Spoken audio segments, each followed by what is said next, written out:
Hello guys, അപ്പോൾ ഇന്നത്തെ video എന്ന് പറഞ്ഞാൽ ഞാനൊരു മാരേജിന് പോകാനുള്ള ചെറിയൊരു ഒരുക്കത്തിലാണ് കേട്ടോ. അപ്പോൾ ഞാൻ ഇട്ടിരിക്കുന്നത് ചുരിദാറാണ്. അപ്പോൾ അതിലേക്ക് എനിക്ക് നല്ല മാച്ചിലൊരു കമ്മലൊക്കെ ഉണ്ട്. അപ്പോൾ അത് ഇടണോ ഹിജാബ് ഇടണോ എന്നുള്ള കൺഫ്യൂഷനായി. അപ്പോൾ പിന്നെ ഞാൻ എന്ത് വിചാരിച്ചു, രണ്ടും കൂടി ഒന്ന് ഒരുമിച്ചാക്കാണ്. അങ്ങനെ രണ്ടും കൂടിയിട്ടുള്ള ഒരു സ്റ്റൈൽ ഹിജാബ് ട്യൂട്ടോറിയലാണ് എന്ന് വേണമെങ്കിൽ പറയാം. അങ്ങനെ ഈ ഹിജാബ് ട്യൂട്ടോറിയലിലെ വീഡിയോ ഞാൻ ഇട്ടിട്ടുണ്ട് കേട്ടോ. അപ്പോൾ നിങ്ങൾക്ക് കാണാൻ താല്പര്യം ഉണ്ടെങ്കിൽ അതൊന്ന് പോയി കണ്ടു നോക്കട്ടോ. അപ്പോൾ ഞാൻ ഹിജാബൊക്കെ ഇതാ ഇതുപോലെ കുത്തി കൊടുക്കുകയാണ്. അപ്പോൾ കുത്തുമ്പോൾ ഒക്കെ കറക്റ്റ് കുത്തണം, ഇല്ലെങ്കിൽ ഇതാ ഇതുപോലെ ഇളകിയൊക്കെ പോരും. ഞാനപ്പോൾ ശ്രദ്ധിച്ചിരുന്നില്ല ഗൈസ്. ഞാൻ പിന്നെ വീഡിയോ എഡിറ്റ് ചെയ്യുന്നതിൻ്റെ ഇടയിലാണ് അതൊക്കെ പോകുന്നത് അറിഞ്ഞത്. അങ്ങനെ ഞാൻ ഹിജാബിൻ്റെ പരിപാടി കഴിഞ്ഞിട്ട് ഞാൻ കമ്മലിട്ട് കൊടുക്കുകയാണ്. കമ്മൽ ഇതാ കണ്ടോ, നല്ല അടിപൊളി മേച്ചുള്ള കമ്മലൊക്കെയാണ്.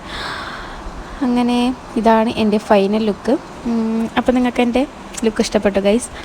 അപ്പോൾ ഇത്രേ ഉള്ളൂ ഗൈസ്. നിങ്ങൾക്ക് എൻ്റെ വീഡിയോ ഇഷ്ടപ്പെടുകയാണെങ്കിൽ ലൈക്ക് ചെയ്യാനും കമൻറ്റ് ചെയ്യാനും ഷെയർ ചെയ്യാനും മറക്കരുത്. പിന്നെ എൻ്റെ ചാനൽ ആദ്യമായിട്ടാണ് കാണുന്നതെങ്കിൽ സബ്സ്ക്രൈബ് ചെയ്യാനും കൂടി മറക്കല്ലേ. Okay, by.